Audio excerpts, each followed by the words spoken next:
ചുവന്ന നീണ്ട കുപ്പായവും കോണാകൃതിയിലുള്ള തൊപ്പിയും കയ്യിൽ വടിയുമായി ഒരു കൂട്ടം ക്രിസ്മസ് പാപ്പമാർ. പിന്നാലെ കണ്ണുകെട്ടി സാന്റമാരുടെ ആവേശത്തോടെയുള്ള കുടന്തല്ലൽ.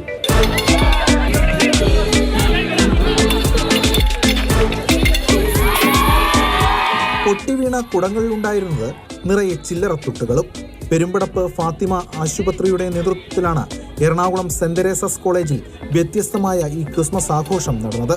നിർധനരായ രോഗികൾക്ക് സൗജന്യ ഡയാലിസിസ് നടത്തുന്നതിനായി 25 ലക്ഷം രൂപ സമാഹരിച്ചതിന്റെ സന്തോഷം പങ്കുവയ്ക്കുകയായിരുന്നു ഇവിടെ. ആഘോഷങ്ങൾക്ക് മാറ്റുകൂട്ടി കരോൾ ഗാനങ്ങളും നിറഞ്ഞു.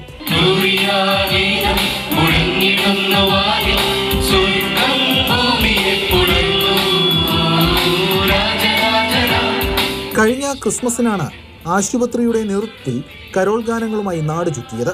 പാട്ടിനൊപ്പം അവർ ഒരു ഒഴിഞ്ഞ കുപ്പി കൂടി ഏവർക്കും നൽകി. നിർധനരായ ഡയാലിസിസ് രോഗികളെ സഹായിക്കാനുള്ള ചില്ലറക്കാരനെന്ന് പേരിട്ട പദ്ധതിയുടെ ഭാഗമാകാൻ ആഹ്വാനം ചെയ്തു. ഒരു വർഷത്തിനിപ്പുറം ഒഴിഞ്ഞവ നിറഞ്ഞ കുപ്പികളായി മടങ്ങിയെത്തി. കൊച്ചി രൂപതയിലെ കുടുംബ ശുശ്രൂഷ സമിതിയുടെ നേതൃത്വത്തിലാണ് ഓരോ കുടുംബത്തിലും സ്ഥാപനത്തിലും കരുതിവെച്ച നാണയത്തുട്ടുകൾ തിരികെ ശേഖരിച്ചത്. ഈ തുക ആശുപത്രിയുടെ സൗജന്യ ഡയാലിസിസ് പദ്ധതിയിലേക്ക് കൈമാറി. ഇതിനി 5000-ഓളം നിർധനരായ ഡയാലിസിസ് രോഗികൾക്ക് ക്രിസ്മസ് സമ്മാനമാവും. ഒപ്പം സാന്ത്വനവും.